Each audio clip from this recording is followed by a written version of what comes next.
Let's talk about half cadence. As the name implies, it doesn't give a sense of total completeness in a piece of music.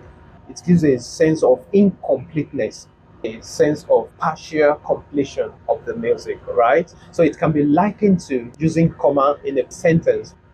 When you add comma to a statement, so it means there is more to come, there is more to be expected, right? So the same way, when you use half cadence, then it shows that that's not the end of the piece of music. There is more to come. So the same way, the authentic cadence can also be likened to a full stop in a piece of music. So in a sentence, when you have a full stop, it shows that the end of the statement, right? It gives a sense of completion to the statement. So authentic cadence gives a sense of completion to a piece of music.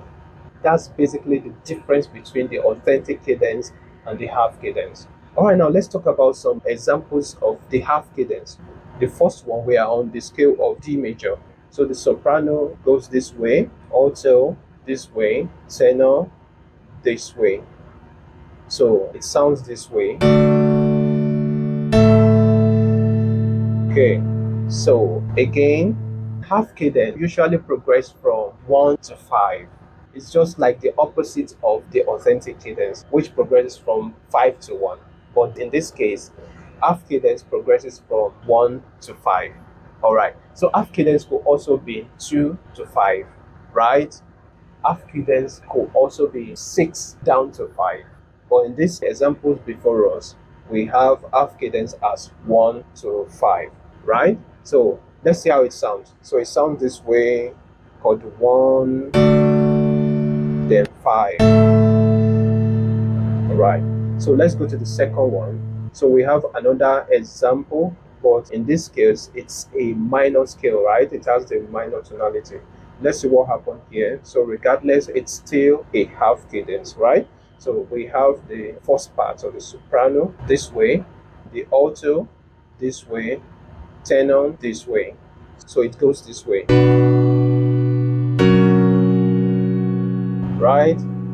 That's chord 1 on B minor, going to chord 5 on B minor. Okay, so that's that about that. Let's go to another example. In this case, we have chord 2 to 5. Let's see how it goes. We have the notes this way, and progressing to this in soprano and alto, and tenor we have this, then bass this way. So it sounds this way. Alright, so what key is this? If you know the answer, you can just drop it in the comment section. Remember, we didn't even talk about the tonic chord here. But just guess, what key is that? So we have the chord 2 and we have the chord 5, but we don't have the tonic chord. But what key is this?